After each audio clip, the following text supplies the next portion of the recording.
right. The Federal Reserve did what many expected it to do yesterday. It cut interest rates for the second time since July.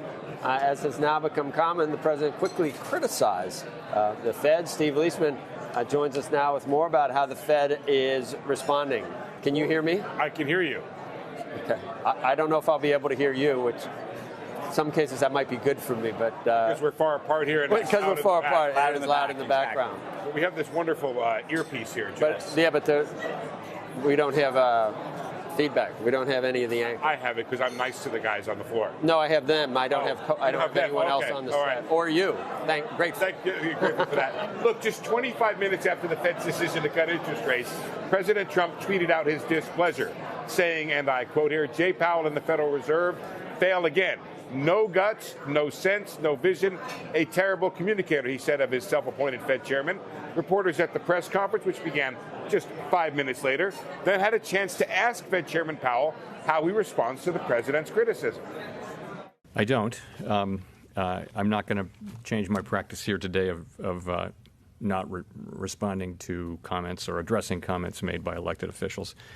I will just say that I continue to believe that the independence of the Federal Reserve from direct political control has served the public well over time.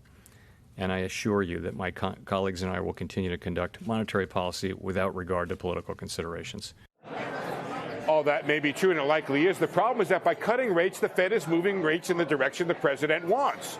Though, judged, of course, by the president's continued criticism, not nearly as fast or as quickly as President Trump would like. So Powell has two dilemmas here. First, not to be seen as doing the president's bidding to preserve the Fed's independence. Second, and that's a potential conflict, especially if the president is right and the Fed should be cutting faster. The effect could be slower rate cuts than the Fed would otherwise be doing. Second, Powell has to figure out how much to preemptively cut in order to accommodate the fallout from the trade war.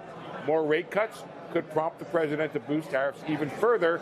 Fewer cuts, well, could mean the Fed is not addressing brewing economic problems. So, it's almost certainly true the Fed is trying to set policy independent of the president. It's also true the president is figuratively at least, in the room. And the effect of that, well, it's as uncertain, I'd say, as the economic outlook. As we said yesterday from our poll, 52% of our respondents say no effect from the president. 36% say looser monetary policy than otherwise would be because of the president's criticism.